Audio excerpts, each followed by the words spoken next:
We did just confirm with Jamie, he's not able to make it today. Okay, all right. With that, we still do have 3 out of 5, so we do have a quorum, and we can continue with business. First thing on the agenda is the approval of minutes from October the 21st, 2021. If y'all have had time to look over those, or is there any corrections or anything that need to be made to those minutes? There was a date correction that needed to be made unless they were made in the office under approval of the minutes. I had typed in September 16th instead of September 1. Oh, good, thank you. So they're reading correctly? Oh, It says I made September. that Okay, correction. all right. Thank you. Okay, with that, Chair entertain a motion to approve the minutes. Motion to approve. Motion, Second. second. Any discussion we need to have? Okay, all those in favor of approval of the minutes from September the 1st, October the 21st, please raise your hand. All opposed? None. The minutes as submitted are approved. Next on the agenda, Radio Communications Committee report. Mr. Zahn. We're on schedule supposedly. The Lever Hall receiver has been put in. I'm waiting for a report from Fabian and from Cole to let me know if they notice any difference. They both were going to go out and test in their areas. I haven't heard back yet. The other 2 units are on order. I keep hearing more and more back from the fire chiefs that they have received radios and they're getting them put in, and their members have radios, so it looks like everyone's doing their part. I'm not 100% sure if we'll be able to really activate on January 1. I know all the radios need to be touched one more time to have ID numbers put in and some frequency changes. And I was hoping for tomorrow's radio committee meeting that the radio committee will have the final draft of what the channel lineups are going to look like and be able to get them to the fire chiefs meeting next Monday for their approval. Steve, one more thing, for the radios, the Salem Tower, the ambiguous links that connect that, we do a dual system. The second link is just finished engineering, and they're in some testing phases, so that site is moving also, but I just ran into Travis in the hallway, and that's, he said it is moving, though it's slow, that site, is moving.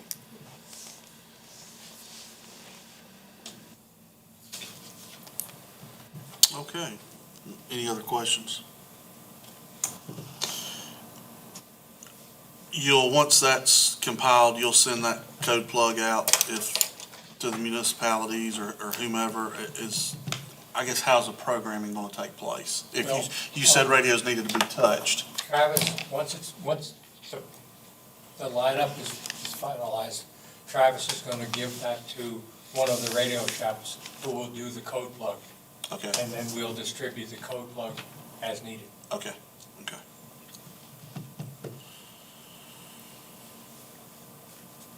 So I guess who's assigning the unique ID for the radios is the key? Well, Travis is going to let us know what the plan is.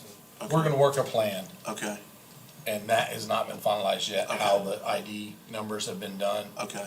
Because right now, there's just a hodgepodge of Correct. ID numbers. Yes, So, and that is one thing, that is on the agenda for tomorrow's meeting, just to kind of start building that plan of how does this look like. We've asked Travis for a couple other areas bigger areas to have a good schematic and that kind of thing to try to build off of.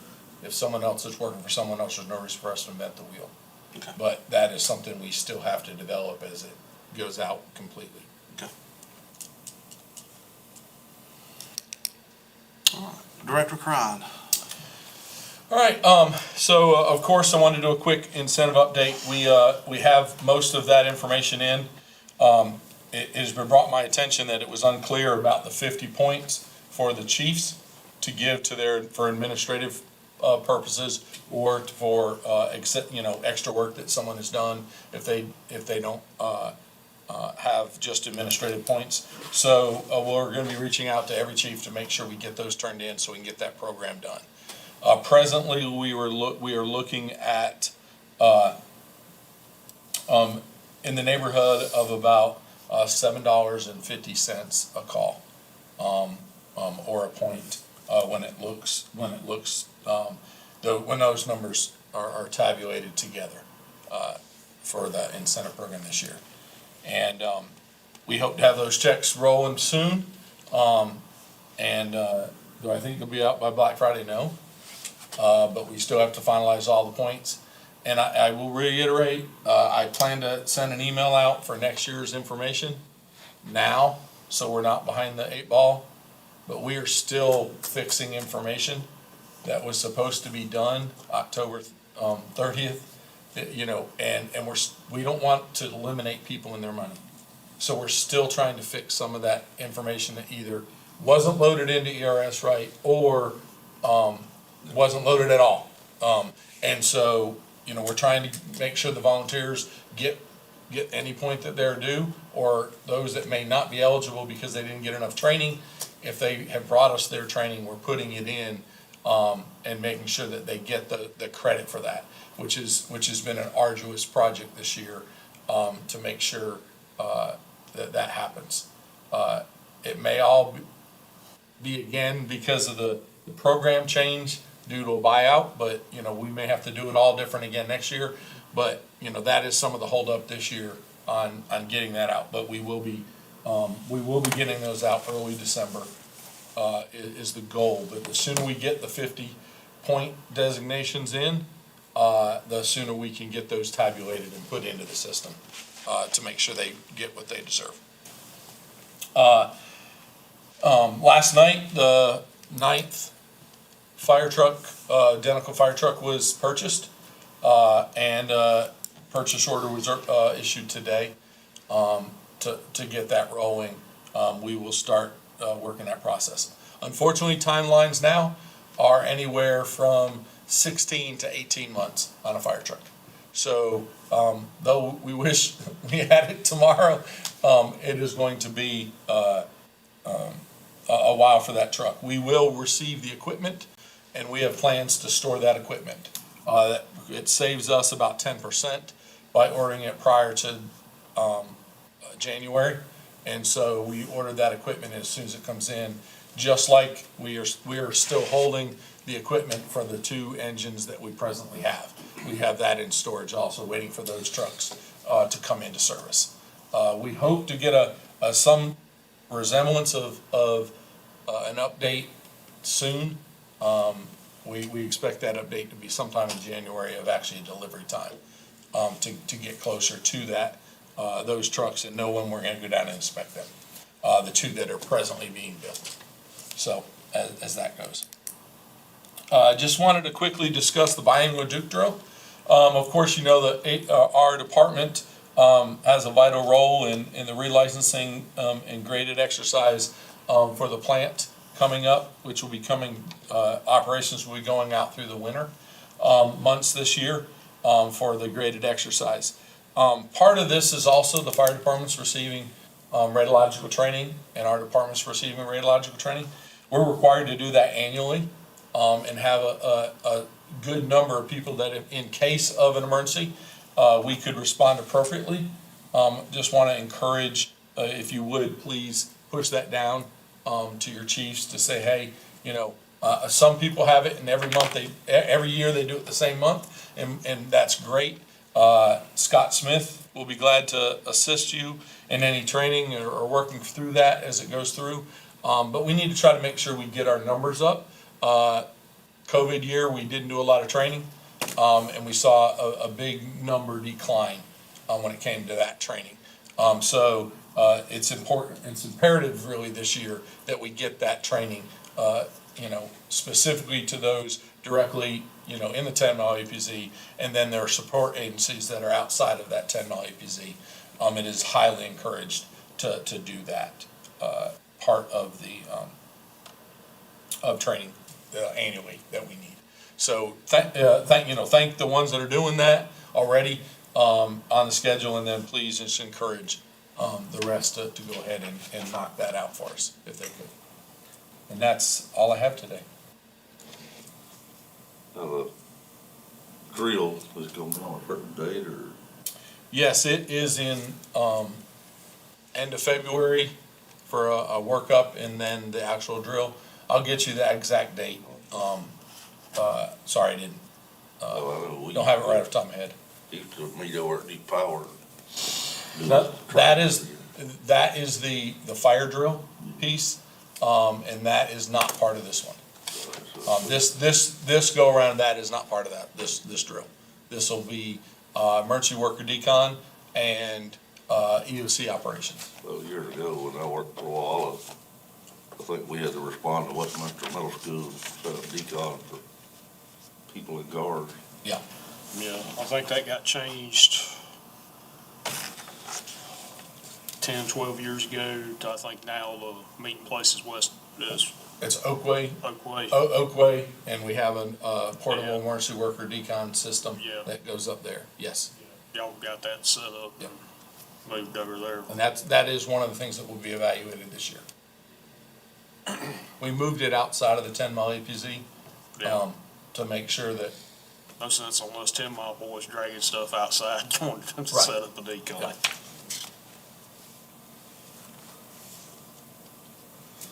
and that's all I have, sir.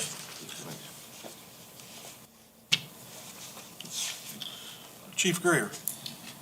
First off, thank you guys for being here, and what I have on there is the discussion regarding the hose testing, pump testing, and ladder testing.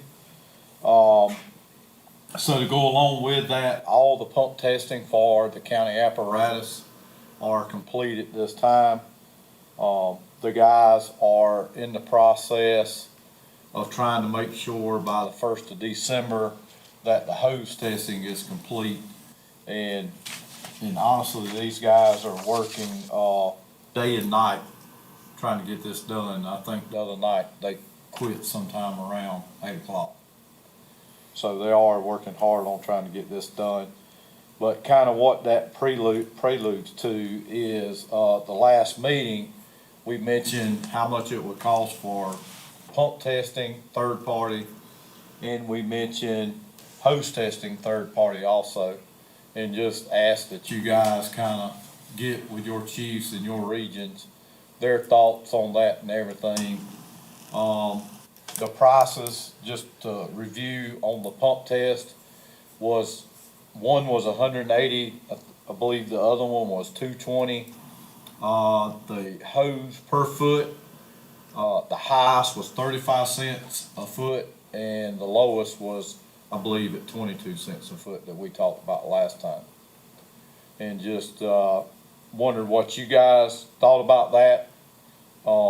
I left that up, told the chiefs last meeting, that you guys would be reaching out to their fire chiefs, seeing how they feel and how they wanna move forward with this.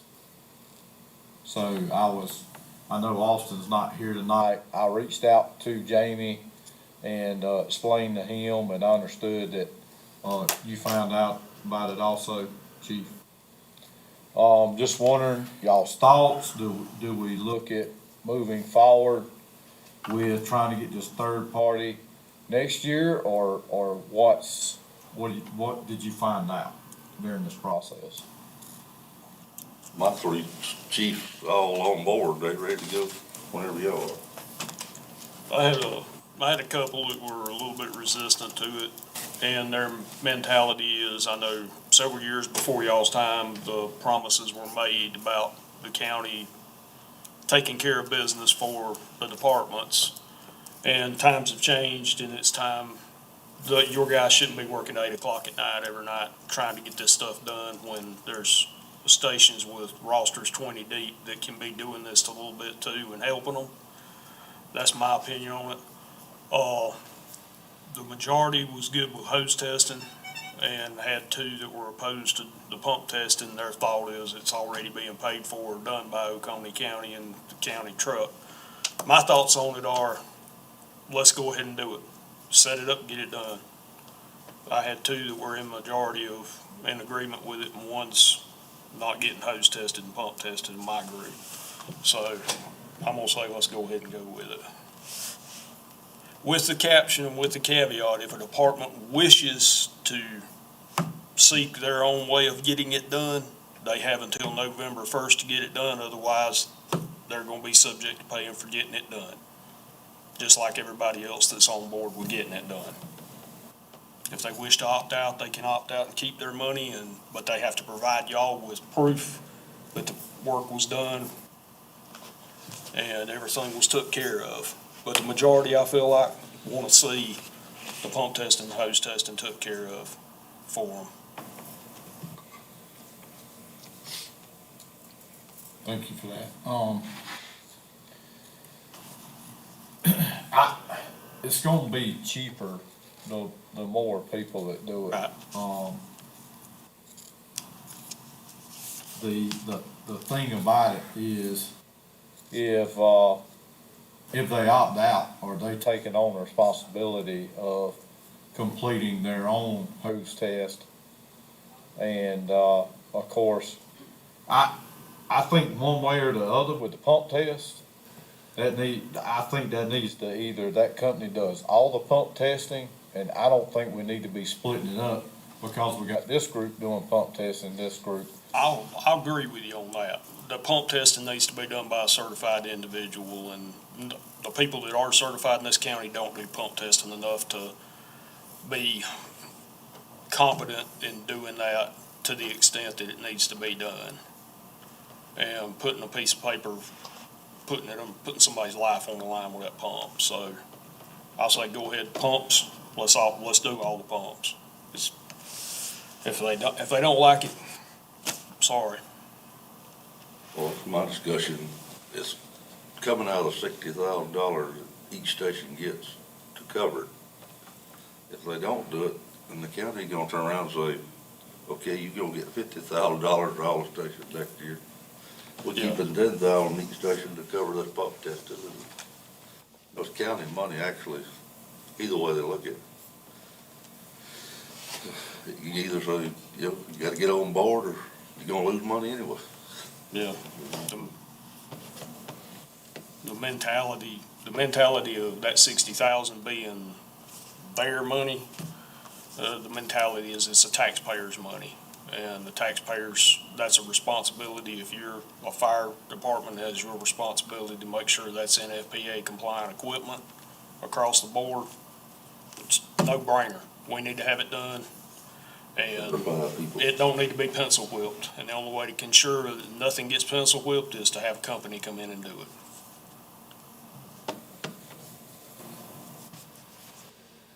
How do you feel about it, Chair?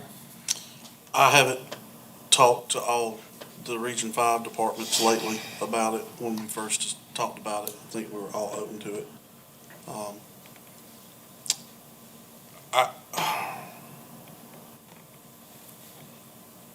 I'll just go ahead and say, it's all county money, it's all county equipment. There should be a standard of testing. Like I said a couple of months ago, we test ourselves, we need to be testing our equipment. There shouldn't be any negotiation on that. Now, if they want to test their own, it needs to be done by a certain date where the county can do it. But I think that it would just be simpler for everybody to do it across the board with a contractor. It would save time and probably save money and heartache in the long run.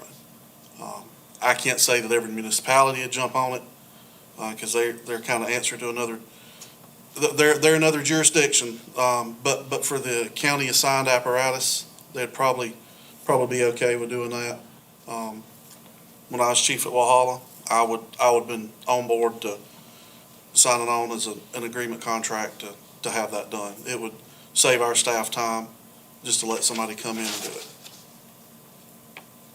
And the company said it would be a digital record, and they would create the books. That way, whenever ISO does come, you've got hard and you've got digital copies of all that. So that's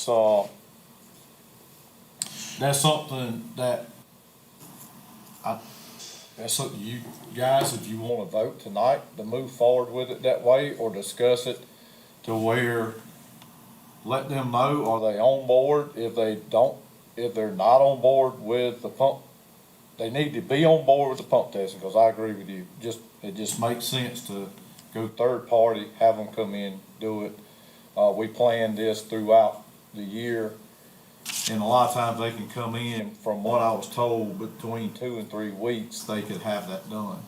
The hose testing, we would have to schedule that too.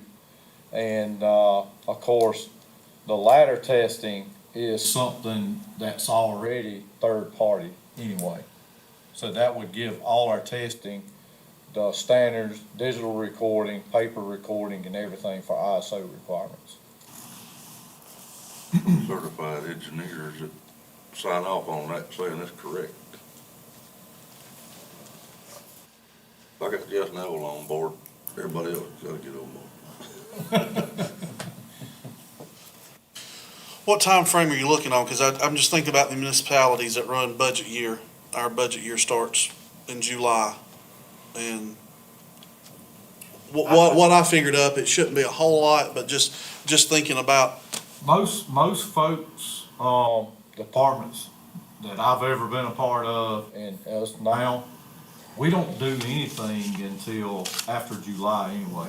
So it would fall in that realm. so that way, that would just give us time to plan our budget. Right. For next year. Okay. So, Again, like he said, if everybody's on board, it's gonna cost everybody less. Correct me if I'm wrong in my notes. I believe the quote for the pumper testing was $180 for a truck per engine tested. Was that the correct figure? one was 180 and the other one was 220, I believe. 200. But that's what's recorded on here as far as our minutes. Yeah. But if I remember the last time that I brought this up, 180 and 200. 180 and 200. If $200 is gonna break your bank and you getting 60,000, then I'm sorry. I apologize, but pump testing definitely. For that price, you ain't gonna find a better deal than that. Well, this is going, Yeah. because the call volume, and this was brought up the last meeting, I believe it was call volume up 21%. And this is gonna get the volunteer that gives of their time when they're away from a job, more time if the tones just drop, that they can come run calls and get back to family also. It's gonna allow our guys more time to run calls during the daytime. I mean, it's a benefit to everybody. Because the call volume's not getting less, it's getting more. And then, of course, when it comes to the testing standards, as the chair just mentioned, all the way across the board, I think it's a win-win for the entire county, and it's good use of the taxpayers' dollars, as far as putting it back into the equipment that we use. So we need to make a motion. Yeah, if you want to. I'll make a motion, we go forward with it. Second. All right, let's make the motion a little bit more specific. What, going forward with hose With testing, hose pump testing. testing, or what's the motion? Motion to hose test and pump test. So there's a motion on the floor to have a third party do pump testing and hose testing Agreed. for that would be the next fiscal year. That for year 2022. Correct. And we would not, of course, due to budget years and all, start, July, the end of July, mid-July or after. I'm in agreement with. So the motion on the floor is for a third party. And we need, take it from the $60,000 that the county gives each station. Okay. Motion on the floor that beginning fiscal year 2023 3 third-party pump and hose testing paid for by each department. Agree. Okay. There's a motion on the floor. I need a second. Second. All right. Motion and a second. Is there any discussion? All right. All those in favor signify by raising your right hand. Opposed? None? Motion carries.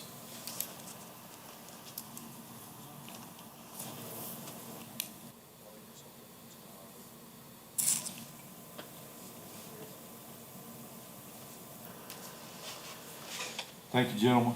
The other thing that I have below that is, regarding deployment model and the hiring process. At the present time, with our deployment model, we are getting more folks in the field, where we didn't have folks in the field. Of course, we were low staffed. This commission knew that. And of course, it's been brought up in the chiefs meetings of why are we not hiring Oconee, folks? And if we go back and look what we've just are trying to hire, what's been hired, is we have, between this time that has been spoken of in the chiefs meeting, is we are looking at 6 to 7 folks that are Oconee residents, that live here coming on board as Oconee Emergency Services. So they're not traveling out of Pickens County or Anderson County. We got one of them that's coming over from Georgia that's wanting to do this. Now we're getting a mix because some of them have training and some of them don't. So we're gonna have to go through the process of taking an individual that has always maybe that childhood dream of a boy or girl wanting to be a firefighter, and that's what we're fixing to do, is make a dream reality for them. So, that's fixing to happen. We have one 24-hour spot to fill.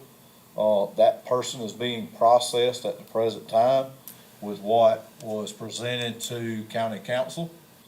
And that's fixing to be full. We have, with the present model, the folks we have coming on, far as our 40-hour folks, once we get them processed through, far as their physicals, background checks and everything, at the present time, we've got an assessment coming up this weekend. And if we hire then, this will probably be the first time in multiple years that Oconee County Emergency Services has been full in all positions, which is good. I know we fussed, hey, I don't have anybody here, or it's been mentioned, and hopefully with these employees coming on with the proper training, getting that, and getting in these stations and with the 24/48s, that it's gonna just make life easier for the volunteers, and it's gonna make life easier for us.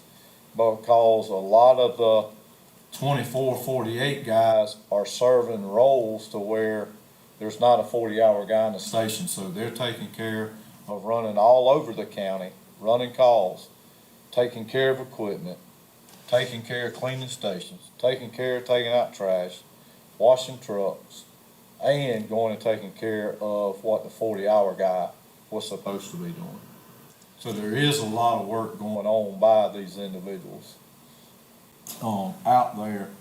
So, leave that said, we also have part-time positions where we're trying to, of course, it was brought up to county council where we're trying to have a third squad, and that's looking good. With our process at the present time, it looks like we're gonna have close to 8 part-timers, being hired, and we have slots for 12. And we hope by floating those, that's gonna be an influx to help us out here in the county also. So that's the nature of the beast, is what we're trying to do, is that's why it's kind of hard at times, is we're running a volunteer system that does a great job, but we need each other. The career needs a volunteer and the volunteer needs a career. So we're trying to run a volunteer system. We have three systems within one with OCES, where we have part-timers we're having to manage. We're managing 40-hour staffing, and we're managing 24/48. So you kind of see the dynamics of trying to manage 4 different departments under one roof. So it is a task, but the hiring process, I want y'all to know that it's going well. These stations that hasn't had anybody in it is fixing to hopefully have that trained firefighter out there. And everybody that's, hey, I don't have anybody, is they can show up and this person do a great job for them, take care of their station, help them with that. Hopefully that station helps them, and, good working relationship. Y'all got any questions on that? Just, say, the boys, those 24-hour guys that are covering these stations, doing a good job. I feel like, I feel sorry for them, because a couple of times in the past couple of weeks, I know one's been up on the mountain at Mountain Rest, and I've heard him go down the mountain having to run another call for another area. And that's a heck of a haul just to go to Walhalla, and I know he wasn't coming to Walhalla, and I know he wasn't in Mountain Rest. He was going somewhere else, and bless them guys for having to do that and probably get there and get turned around. But that's part of the thing that not everybody sees and not everybody realizes, what those guys have to go through doing that. Thank you for that. That'll go a long way goes a long way with me, and it goes a long way with our employees. Any other comments, questions on it? I agree with Charlie. I can't remember the big guy's name that's on today. I never can remember his name. He called me 5 or 6 times the last week or two, doing stuff for our stations. But that shows they out there working and doing stuff.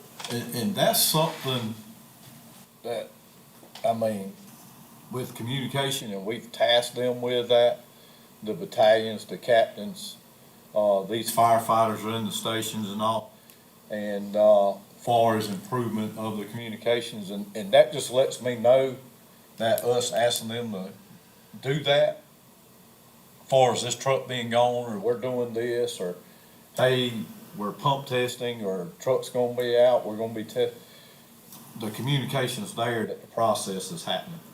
Cause sometimes I've heard they didn't know or whatever, so, the communication is hopefully getting out there, so you don't roll up and the door come up, well, where's that truck at?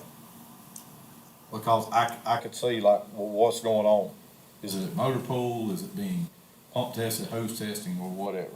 So that makes me feel good about the communication part that you just shared. Well, and it's hard for your guys. They can't let all 30 members know that they're gonna be pump testing that truck today or whatever. And they've been tasked to at least try to get with one of the officers in that department to kind of give them a heads up goes a long ways. Yeah. Versus not knowing. So, And I've had the discussion with a couple of them about not hiring people from the county, and, people from the county gotta put in for the position if they gonna get.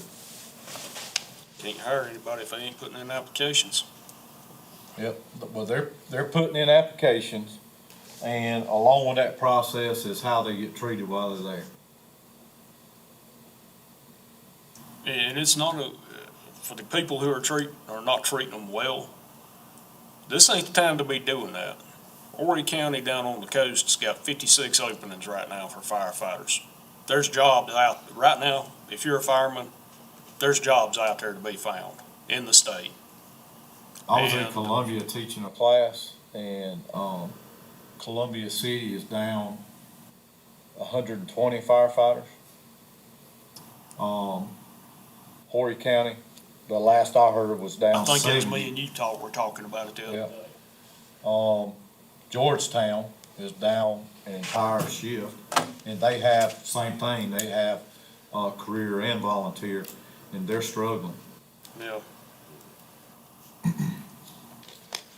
Yeah, it just But takes, it is slowly getting better, and that's what we need to see.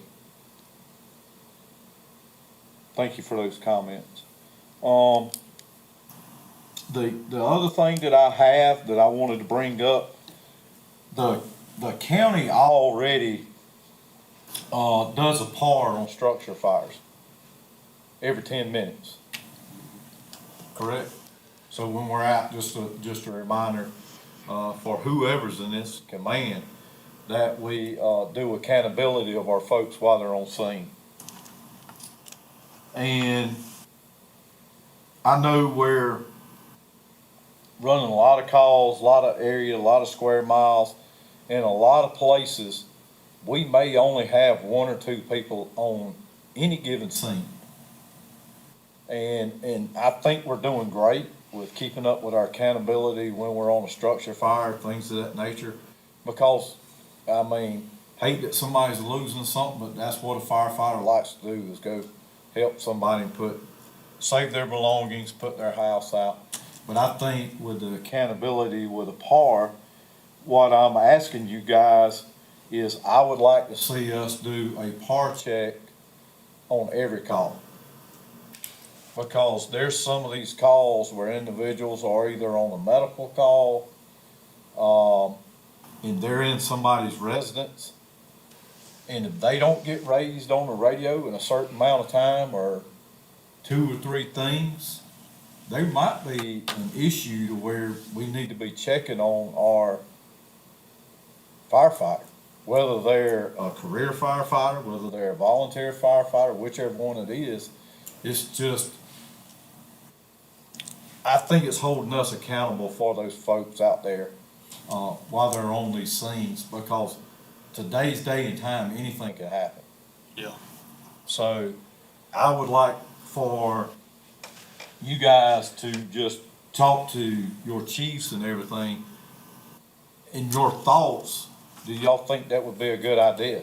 I know it can be repetitious at times, but the thing of it is, that one firefighter that may be in trouble at somebody's residence, side the road, or whatever, this helps us maintain their safety. And This is kind of how I want to approach it, by going to that 10-minute PAR for all calls. I'm sure we've all heard the horror stories of you walk in a residence and bad medical call, and the next thing you know, you got a husband standing there with his wife in medical trouble, and he's standing there with a gun, like saying, "Oh yes, you are going to do this," and That's how. that's happened. And yeah, 10-minute PAR it wouldn't be a bad idea to start checking in on everybody, because more and more often you get out there and there may be 1 or 2 guys. Sadly to say, cutting trees out of roads one of the times, and it's one of the hardest times to do a PAR, because you may be running a chainsaw and can't hear the radio. And of course, on a cardiac arrest, the last thing you're thinking about is trying to reach a radio and hit PAR, but it's something that needs to be done. But the same person cutting that trees And if that person don't, brushed their leg with a yeah, blade. hanging under a blade. And unfortunately, not all the time do you have 2 people that go out to those calls. But yeah, 10-minute PAR check, definitely. I think What's it'd the be a good process idea. after? How many times do they get called before somebody goes and checks? Because and I'll be brutally frank, I've had that honest happen to me, that they called, I wasn't able to answer radio, they just quit calling. So, doing a PAR check is worthless unless there's a follow-up. Right. So that needs to be built in. We had this happen this year to where, some guys kind of knew, cut the truck off. Of course, repeater goes off, it's down at that point in time. Radios don't get out. After the 3rd PAR check, no response, and that's 30 minutes later, call and say, "Hey, we can't reach your truck now." So I get with the battalion, I call him, I'm letting them know, I'm like, hey, we got a truck up on the mountain somewhere. They can't get in touch with them, they've already called 3 cars.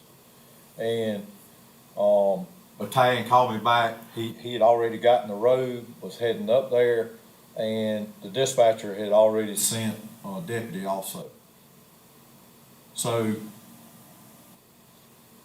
that's what happened on that one, but that would be something to discuss, if we're gonna do a par check like that after, do Sure. you do it after 2? Do you So, do it- so are we, and that begs the question, are we gonna wait 30 minutes before we take action? And Right. a I lot think can that's happen where in we're 30 talking, I think that's where we're opening the door. Yes, We're gonna start talking to, them to say, hey, we need to do this, so that we can write a policy so that it falls within dispatch.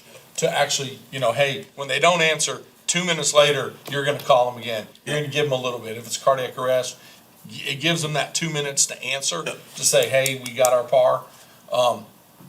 At the same time, understand if dispatch calls someone for par, it shouldn't be, yeah, we got par unless there's only 2 of you. And I can see the other person, because I need to be able to go on my own scene to make sure everyone's par, because on the bigger scenes, when we're cutting chain, I may be the person in that area and have 4 people cutting chainsaws that I need to check with to make sure they're okay before I answer dispatch that I have par. Or, hey, I'll get you par. One of the things that, does bug me is that they ask for a par and they immediately say they're par. How in the world do they check with everyone on a structure fire, when you got 20 people there, and literally immediate answer? So I think we're A 2 to open. 3 second par is not a par. Yeah, right. Well, and to argue, if you're doing it correctly and staying on it, you can, You should know it. If- you can respond with that Right. affirmative that we're okay. Yeah. But I think- Because, it's always good to have that timer, Accountability. that reminder. I think that's what we're trying to open the door to start the discussion of what does everyone feel about that. I remember putting the par in and people, why do we need this? Well, now we're talking to do it more. We would like to talk to departments and what they're, again, do they want 2 minutes, 4 minutes, 10 minutes?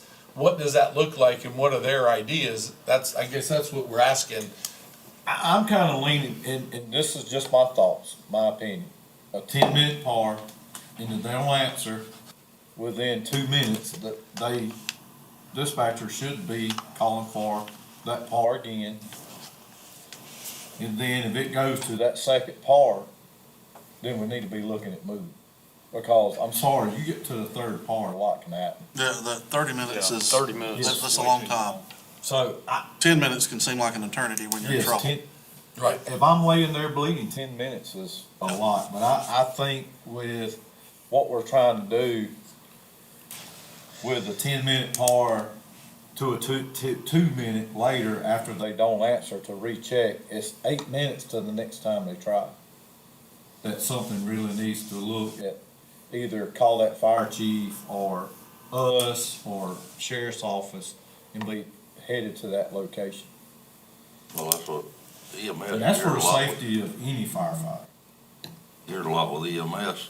They can't get their medics to answer. They'll call the responders or.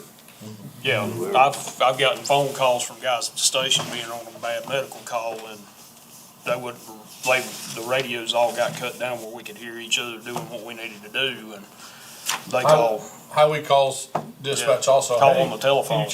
Can you check on our officer that's on your scene, cause we can't Yeah. talk. But I like y'all's comments, and it wasn't anything I meant to bring up past the night, but I think it's Yeah. some discussion. Have we Just for got, safety of our fire and this is for our rescue folks, this is for everybody. Or do y'all have some sample policies that y'all researched that, you could definitely go ahead and Anderson start doing that? County just started that recently. It was the end of last year or beginning of this year, and that's where I volunteer, and I'm not trying to follow suit to that.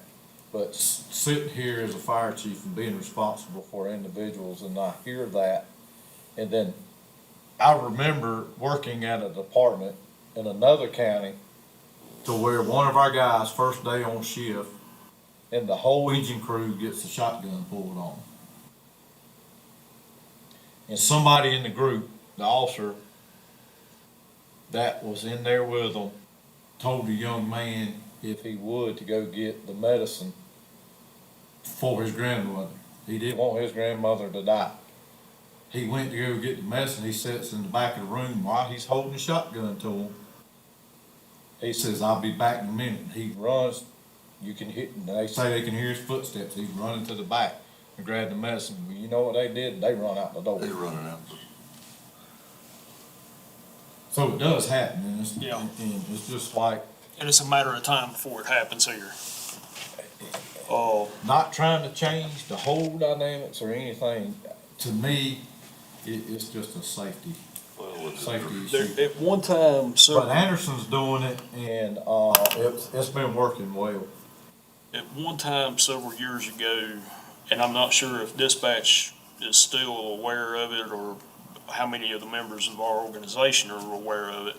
There was a code word, I forget what signal it was, signal code or something, but there was, you could key your radio up and say, Zero, zero.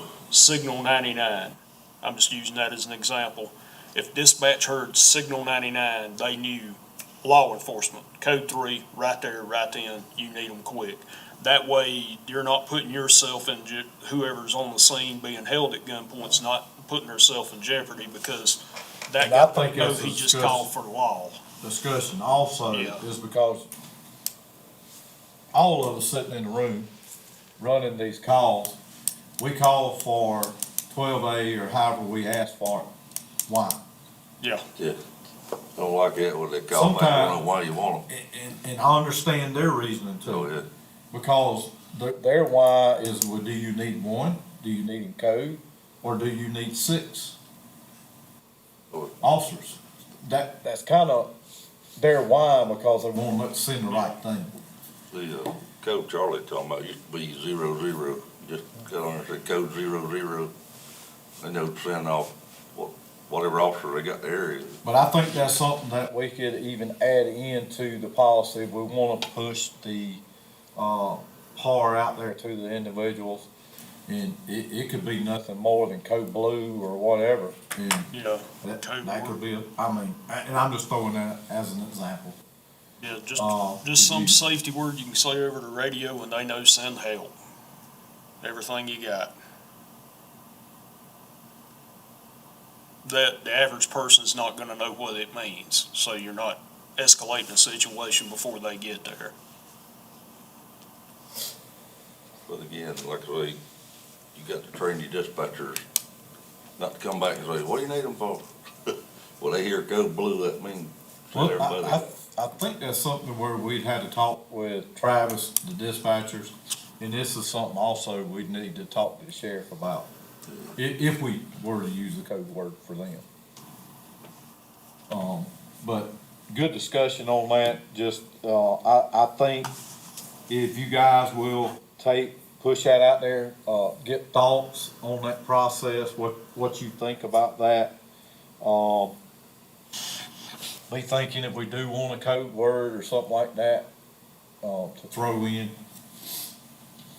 that's something I think we need to bring back here and discuss, just for our safety of our individuals out there running these Yeah. calls. Thank you, gentlemen, for that one.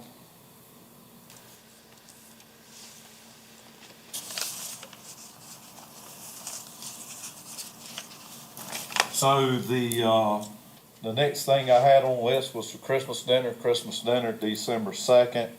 The speaker that I was intended, that hopefully was gonna come, due to circumstances and possible bowl season coming and all, I was trying to get, Coach Dabo to come and spoke to someone there at the university, the lady in his office, and due to recruiting and, the possibility if they do go to a bowl, that he would probably be busy during that time.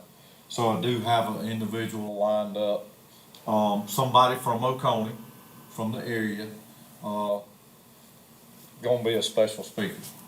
So They will be coming to the Christmas dinner.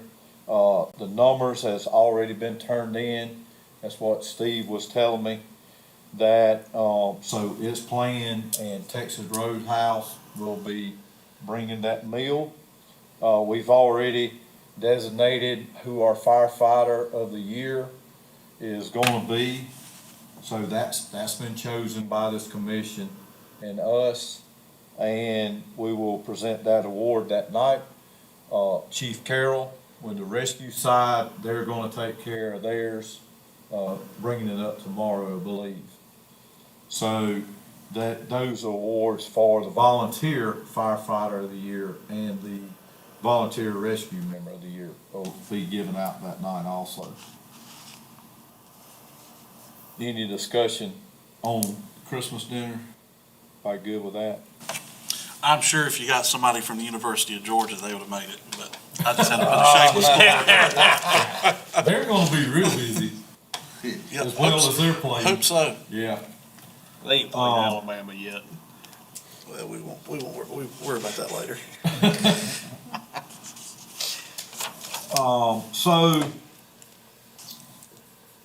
So we probably will not be having a meeting in December, correct? Normally December is skipped. So I just got on here discussing year ending for 2021. I just want to bring to the forefront, since this will be our last meeting until, first of next year, is just thank you for you guys that are serving, that are here tonight. To the two individuals, Austin and Jamie, that aren't here, for you guys taking the time out, to serve the citizens and serve what we call the fire service and the rescue service. Because the neat thing about a firefighter is a firefighter does both fire and rescue. So I just wanted to bring that up. I know we have two commissions, but a lot of times our folks that work here in Oconee or serve here, live here, that do the volunteer, that are the career, or they're the firefighter at Seneca, Walhalla, Kiwi, Westminster, or whatever, what they mean to this county and what they do. So I think it's been a good year. We've got a lot of apparatus in the county. We've hit speed bumps here and there, of course, everybody does. But due to hitting that speed bump, we have kept moving forward, whether that was slowly. We haven't been in a fast pace, but due to what's happened over the year with the whole COVID deal and all, I think we've moved pretty good. So just with the staffing and everything that I talked about tonight, I think we have done great. It's probably the best it's gonna look if we fill up like we think than we have in a long time. And you guys are a big part of that. Backing and making this thing happen. I mean, I was told when I first thought about the helmet policy that I was wasting my time. But I don't think so, because the group here, a lot of the fire chiefs at the chiefs meeting and everything were behind that, because we want to move forward and we want to go with progression. Because if we stay in the mud, we're not going to fix anything. And you guys, thank you for wanting to move forward and move forward the way you are. Because if we stay where we're at, we're going to get left behind. So I think we're beginning to excel. The sky's the limit if we continue on the way we are. And I just think great things hopefully are going to happen for this group come next year in 2022. Really do.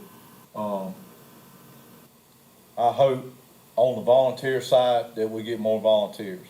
I hope on the career side we get more career.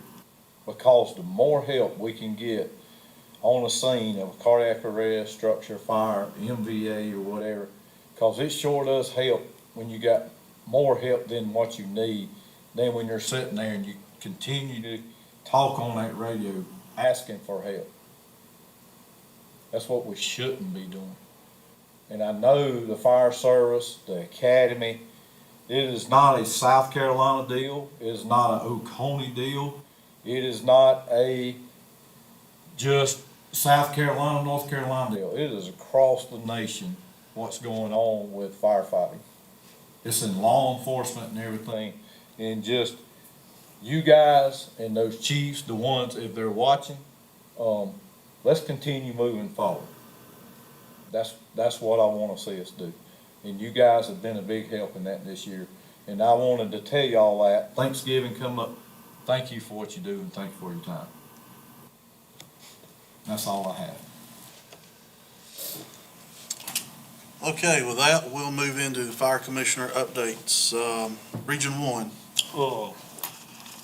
Had one thing brought to my attention from my region. The Air Life helicopter out of Pickens County had an incident with it. It was going to a well-used landing zone, well-established landing zone next to the fire department. They were unable to get radio contact with the Air Life helicopter, and the Air Life helicopter had flew around and hunted for him for a good little while before making his landing, and didn't appear to have the right coordinates, so. Since then, I got that email, I have talked to them, they have done a reprogramming. If you know that there's an Oconee County, Georgia, and an Oconee County, South Carolina, Gotcha. they put the wrong Oconee County in the radio, Okay. when they pulled it up, and that was a crew error, so they renamed their channels, so that they Okay. make sure they have the right channel. There's no question, when they come to Oconee, South Carolina. And we are looking, the GPS coordinates they had listed, were correct. So they are running that down of why that wasn't correct. But they, I have talked to them directly, and they are working through that. We should have already the communication problem fixed. Okay. But yeah, and I have noticed a few times myself with landing zones, Air Lifes, they're not quite as Yes, right there, come in, drop, and land there as the ones out of Greenville are, but I feel like they'll probably improve as time goes forward, so. And that's all I have. Region 2. Everything's good on my side. Again, I want to thank you guys for everything y'all do, your guys for what they do. But part of my station, they all, well, running fine for us. No complaints from. If I can, one more. Had a question about the personal, if you have a sheet for a personal physician to sign off on firefighters, if y'all were making any progress on that. It is close to being complete. Okay, that's, I had one last chapter I had to go through and highlight level 1, level 2.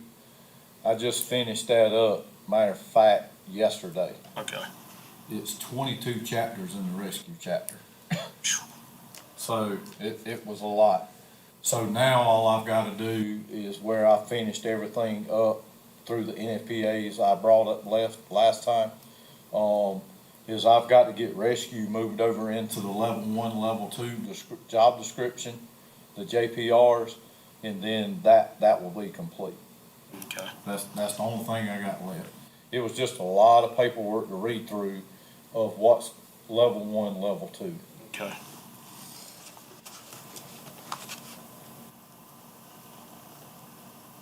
That's all I got. Good. Thank you for your comments, Tony. Appreciate you. I know someone's watching and they appreciate that. Region 3, he didn't have a report to share. Region 4, I don't know if he had anything. Region 5, I just want to thank y'all, as far as a municipal chief. The last year has been a remarkable improvement on our part, seeing the cooperation between the city and the county, and I appreciate that. In the past, it's not been easy, but this past year, we're moving in a better and a right direction. So I appreciate y'all's willingness to reach across and work, and, from a city perspective, do the same. So I do appreciate that.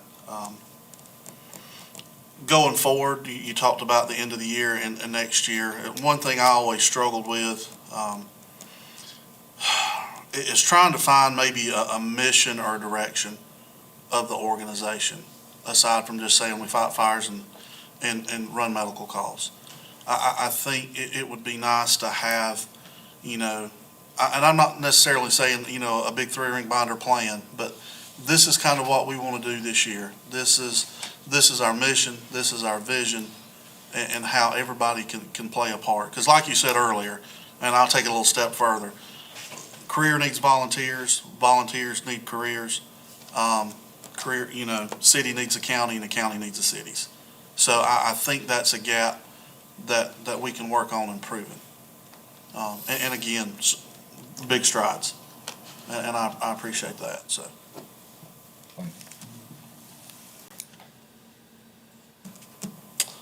We need one more thing, is there was a December meeting published, so generally, we do not have that meeting because it falls around Christmas. You do need to just, vote that you're not gonna have that this year. It has always been on there just in case we had to have it, so it was already published, and that would just let everyone know that it's not gonna happen. Make a motion, we take off the month of December. I'll second that motion. Motion and a second's been made to remove the regular scheduled, or just cancel the regular scheduled fire commission meeting. Any discussion? All those in favor signify with right hand. All those opposed, the motion carries. I made my comments under the Region 5. Again, thank y'all, and thank the ones that served on the board for what you do. So I appreciate what y'all do, what your career staff does, and what your volunteer staff does. There's been an improvement. Actually sitting in a different chair now, I see things through a different lens, and I see there's a lot of improvement, and I think that's a good thing, so. Thank you. Steve, thank you. Pleasure. All right, if there's nothing else for the good of the board, entertain a motion that we adjourn. Second. On our next week will be the third Thursday of January. Correct. Let's do it on Thursday. And we will need to publish those dates. Yes. Then, or do we need to do that? That tonight? meeting is when you actually set all the dates for next year to publish them. And then set So that is the only one that'll get published. the chair and vice chair for the year. Right. Yeah. Chair, vice chair, and all that happens at that meeting. And then we do the one posting for all the regular meetings after that, if we change any. Motion is second. All those in favor that we adjourn? Motion's adjourned. Meeting is adjourned.